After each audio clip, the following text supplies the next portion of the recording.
सुप्रभातम्। सर्वे भवन्तु सुखिनः, सर्वे सन्तु निरामयाः, सर्वे भद्राणि पश्यन्तु, मा कश्चित् दुःखभाग् भवेत्। सर्वेषां मङ्गलं भवतु, लोकाः समस्ताः सुखिनः भवन्तु। प्रिय विद्यार्थियों, हम लोग इस समय किरातार्जुनीयम का अध्ययन कर रहे हैं। प्रथम सर्ग को पढ़ा जा रहा है। प्रथम सर्ग में 12 श्लोक हो चुके थे। आज हम लोग 13वें श्लोक का अध्ययन करेंगे। आप लोग किरातार्जुनीयम ग्रंथ उठा लीजिए, खोलिए। प्रथम सर्ग का 13वां श्लोक।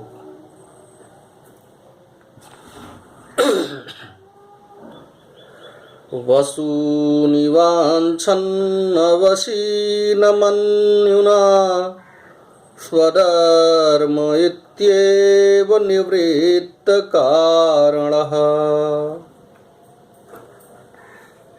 गुरूपदिष्टेन रिपौसुतेऽपि वा निहन्ति दण्डेन सधर्मविप्लवम्।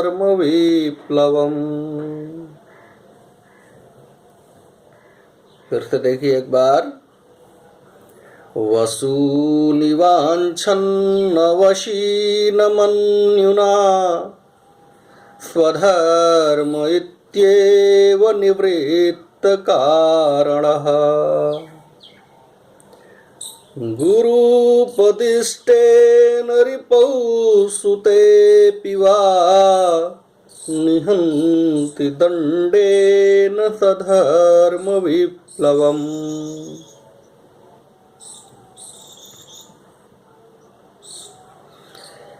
इस श्लोक का प्रसंग भी वही है।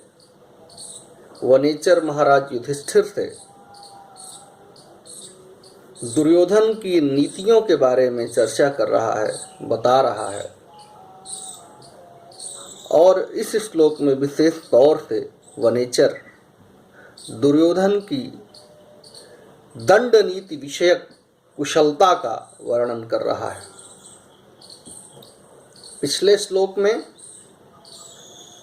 साम और दान, इन दो नीतियों की चर्चा की गई थी और इस श्लोक में दंड नीति की चर्चा की गई है।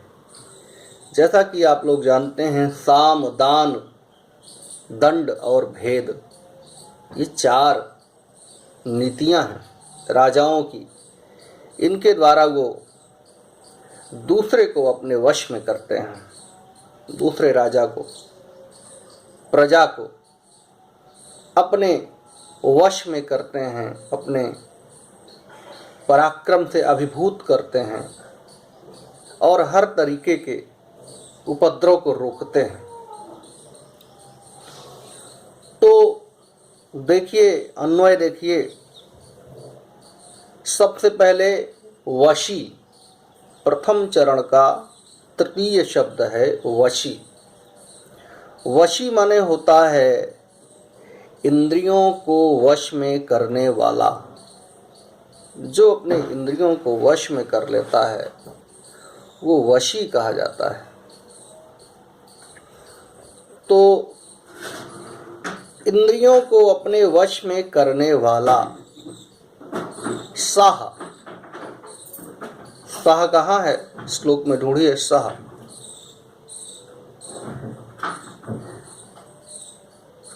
देखिए,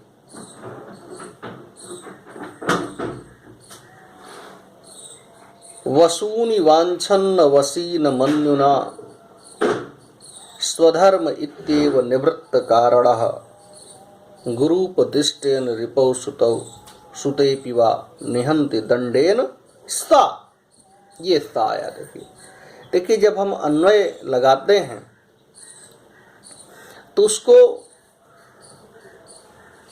हिंदी के गद्य के अनुसार उन शब्दों को नियोजित करते हैं और पद्य में, जैसा कि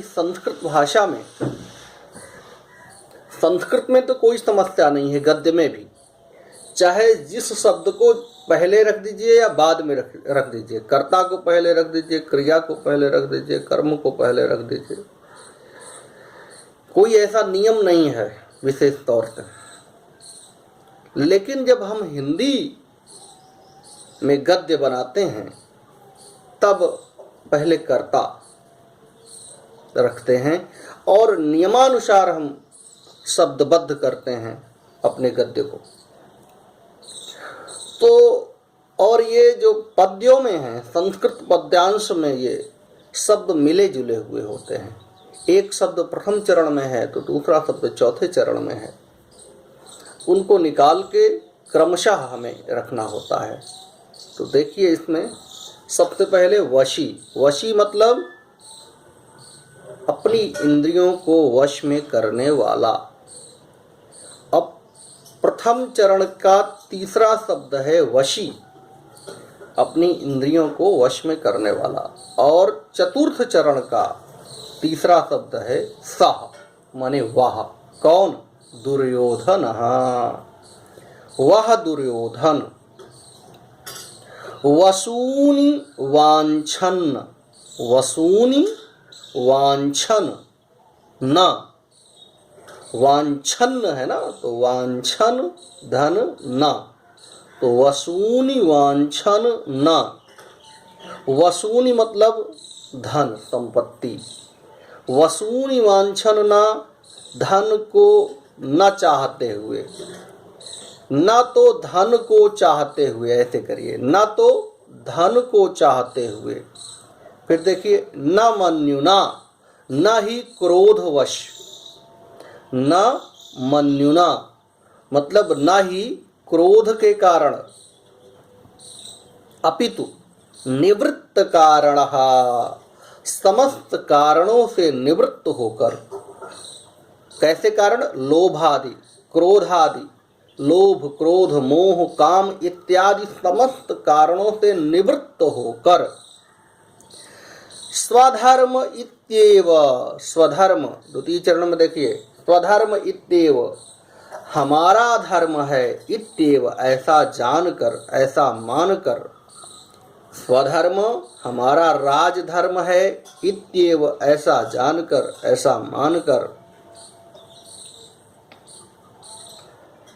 गुरूपदिष्टेन, गुरुजनों के द्वारा बताए गए, गुरूपदिष्टेन गुरुजनों के द्वारा बताए गए, दंडेन दंड विधान से, रिपौ सुतेपि वा, रिपौ माने शत्रु में और सुतेपि माने पुत्र में भी, वा धर्म विप्लवम निहंति, धर्म के व्यतिक्रम को रोकता है। मतलब यह है कि अपने दंड विधान के द्वारा दुर्योधन शत्रु और मित्र में कोई भेद नहीं कर रहा है, पंक्ति भेद नहीं कर रहा है। चाहे वो शत्रु हो और चाहे वो पुत्र हो, तब में समान रूप से दंड विधान लागू हो रहा है दुर्योधन का। गुरूपदिष्टेन, गुरु द्वारा, धर्माधिकारियों द्वारा, दंडाधिकारियों द्वारा सुनिश्चित जो दंड विधान है दुर्योधन का, वो शत्रु और पुत्र दोनों के लिए समान है। ऐसा दुर्योधन की दंड नीति ऐसी है जिसका वर्णन वनेचर कर रहा है। फिर से एक बार देखिए, वशी वह दुर्योधन, नहीं वशी माने इंद्रियों को वश में करने वाला, सह वह दुर्योधन, न वसूनि वांछन, न तो धन को चाहते हुए, न मन्युना, न ही क्रोधवश, अपितु निवृत्त कारण, समस्त कारणों से निवृत्त होकर, लोभादि मोहादि समस्त कारणों से निवृत्त होकर, स्वधर्म इत्येव, हमारा राजधर्म है, इत्येव ऐसा मानकर, गुरुपदिष्टेन, गुरुजनों द्वारा निर्धारित किए गए, दंडेन दंड विधान के द्वारा, रिपौ शत्रु में, सुतेपि पुत्र में, समान रूप से, धर्म विप्लवम निहंति, धर्म के व्यतिक्रम को रोकता है। अर्थात अगर धर्म का कहीं व्यतिक्रम होता है तो उसका दंड विधान समान रूप से लागू होता है। धर्म का कहीं व्यतिक्रम नहीं होने पाता है। अगर कहीं पर अधर्म हो रहा है तो चाहे पुत्र हो और चाहे शत्रु हो, समान रूप से उसका दंड विधान लागू होता है सब पर। आशा है कि आप लोगों को समझ में आ गया होगा। वसूनि वांछन्न वशीन मन्युना स्वधर्म इत्येव निवृत्त कारणः गुरूपदिष्टेन रिपौ सुतेपि वा निहंति दंडेन नथ सधर्म विप्लवम। अगर आप लोग इसका अन्वय लगाना सीख जाएंगे तब आधे से अधिक जीत आपकी हो जाएगी। अन्वय आ गया तो कहाँ कौन सा शब्द है, इसमें सब मिले जुले हुए शब्द हैं। अब देखिए इसी श्लोक में देखिए, जैसे वशी शब्द प्रथम चरण का तीसरा शब्द है और वशी के बाद सह शब्द आता है, वो चतुर्थ चरण का तीसरा शब्द है। तो इसको आपको ढूंढना पड़ेगा, लगाना पड़ेगा। और पुस्तकों में भी अन्वय दिया गया है, तो आप उसको अच्छे ढंग से एक बार समझ लें और फिर उसके बाद अपने आप वो क्लियर हो जाता है। एक बार फिर से देखिए, वशी माने वह, वशी माने इंद्रियों को वश में करने वाला, सह माने वह, न वशूनि वांछन, न तो धन को चाहते हुए, न मन्युना, न क्रोधवश, निवृत्त कारण अपितु समस्त कारणों से, लोभादि मोहादि समस्त कारणों से निवृत्त होकर, स्वधर्म इत्येव, हमारा राजधर्म है, इत्येव ऐसा मानकर, गुरुपदिष्टेन, गुरुजनों द्वारा उपदिष्ट अथवा दंडाधिकारियों द्वारा बनाए गए, दंडेन दंड से, रिपौ सुतेपि वा, रिपौ मने शत्रु में, सुतेपि मने पुत्र में भी, शत्रु में अथवा पुत्र में भी, धर्म विप्लवम निहंति, धर्म के व्यतिक्रम को रोकता है। अगला श्लोक देखिए 14वां श्लोक। विधाय रक्षान परितः परेतरान अशंकिताकारमुपैति शंकितः क्रियापवर्गेषु अनुजीवितात् कृताः कृतज्ञतामास्य वदन्ति संपदः। विधाय रक्षान परितः परेतरान अशंकिताकारमुपैति शंकितः क्रियापवर्गेष्वनुजीवितात् कृताः कृतज्ञतामास्य वदन्ति संपदः। अब इसमें देखिए, सबसे पहले परितः मतलब कि अपने चारों तरफ, वह दुर्योधन ब्रैकेट में रहेगा, वह दुर्योधन। इसमें भी वनेचर महाराज युधिष्ठिर से दुर्योधन के भेद नीति का वर्णन कर रहा है। साम, दान और दंड, इन तीन नीतियों का वर्णन कर चुका है और इस श्लोक में वो दुर्योधन के भेद नीति का वर्णन कर रहा है। तो देखिए, परितः मतलब अपने चारों तरफ, परेतरान रक्षान।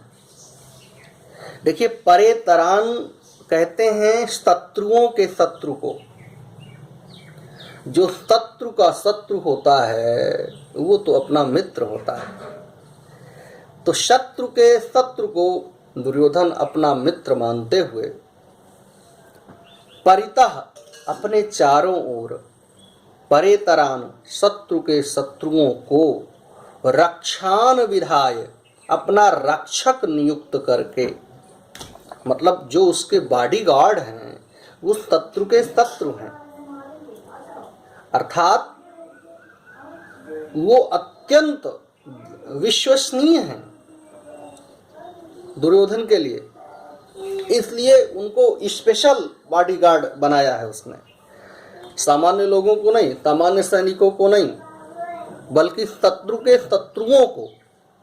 देखिए ये उसकी क्या है, भेद नीति है कि परितः अपने चारों तरफ, कहाँ है परितः, प्रथम चरण में तीसरा शब्द परितः मतलब अपने चारों तरफ, परेतरान प्रथम चरण में चौथा शब्द देखिए, परेतरान मतलब शत्रु के शत्रुओं को रक्षान रक्षक विधाय नियुक्त करके, संकितः आशंकित होते हुए भी, संकितः आशंकित होते हुए भी, आशंकिताकारम उपैति, आशंका रहित होता हुआ दिखला रहा है। संकितः अपि संकित होते हुए भी, संकित रहता हुआ भी, शंका रहित व्यक्ति के सदृश आकृति बनाए रहता है।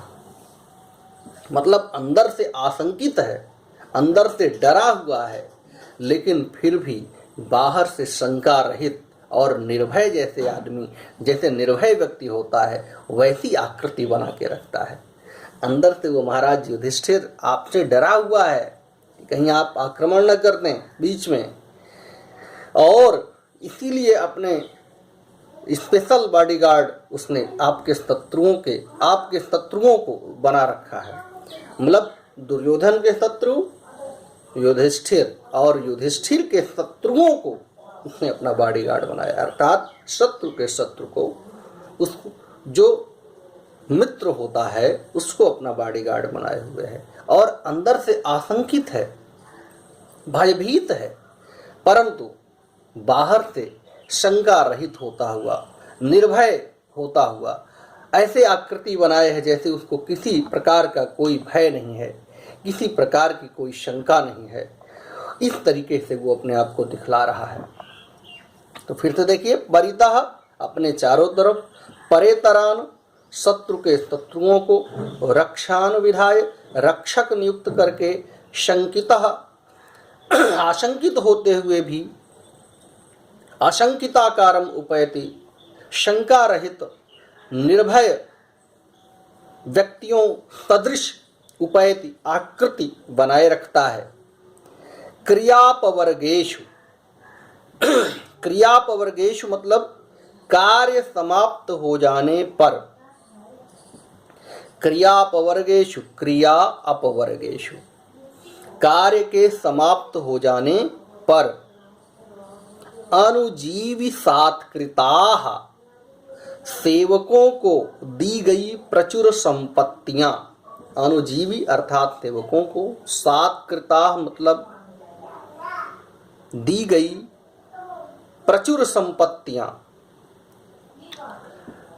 अनुजीवी सेवकों को सात्कृताः दी गई क्या, संपदा संपत्तियां, अस्य इस दुर्योधन के, अस्य दुर्योधनस्य इस दुर्योधन की कृतज्ञतां वदन्ति, कृतज्ञता को प्रदर्शित करती हैं।